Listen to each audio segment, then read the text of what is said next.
Mukutu gwa Uganda Lifestyle nze Segawa Rashid.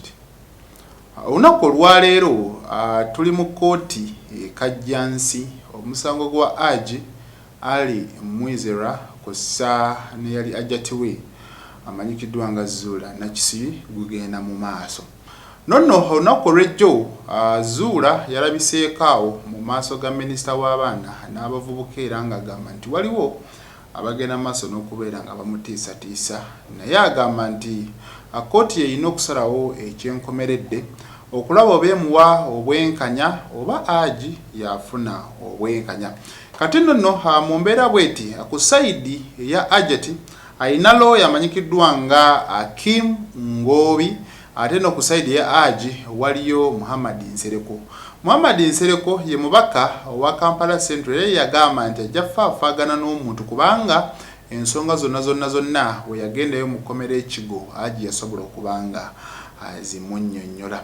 Kati eno sayidi endala ey'omwami Ngobi yayina byasobodde okubeera nga ategeeza abannamawulire olunaku lw'ejjo yabadde mu woofiisi ya minisita Balamu bw'ati we yayogedde.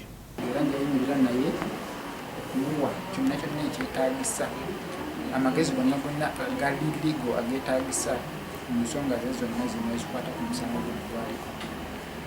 Kyenjagala okwogerako olwaleero njagala kiweereza abo abagenda mu maaso nga batiisatiisa boogera ebitakwatagana biri ne biri. Ffe balooya tetulwanira ku street, tulwanira mu kkooti. Naye naawulira nga waliwo kye yandyagadde okumanya oba kye yeemulugunyaako tumusaba ateekeyo omusango.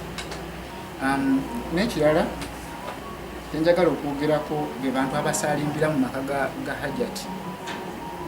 Mbadde mbasaba bakikomye bunnambiro kuba inaina anaakwatibwa nga ali eyo tujja mutwala mu mateeka.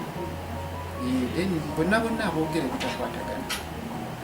Kaabe taata w'abaana ayogera nti byonna nga byayogerera eyo emabbali tebikwatagana aveeyo mu lujjudde mu mateeka kkooti we ziri open abyogere.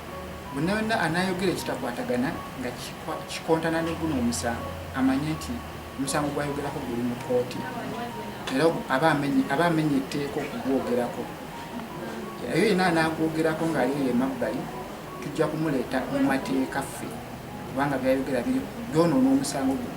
Kyembadde nsaba abantu bonna bamanye nti criminal justice system ya Uganda eri so tight era ejja kukola omulimu gwayo ku nkomerero kkooti ewa ensala yaayo. So mbadde nsaba abantu bonna tulinde ekinaava mu kkooti. Ensonga sofa bwe zityo bwe ziri ne katulinde tulabe ate biki ebinaava mu kkooti atujja kubeera nga tubibategeeza ate katugumiikirize bangi nnyo abafamire ku ludda olwa Hajj okusingira ddala okuli ne maama we abasobodde okubeera nga bajja babeerewo mu kkooti balabe kituufu omwana waabwe yazza omusango oba teyazza musango, obujulizi ki obuliwo obusobola okulaga nti ono yaguzza era bayinza muyamba batya bw'aba teyaguzza. Ensonga bwe zito bwe ziri naye katulinde okusalawo katukulekere kkooti ne balooya abanaasobola okubeera nga bawolereza abantu baabwe okufuna obwenkanya. Nze Segawa Rashid.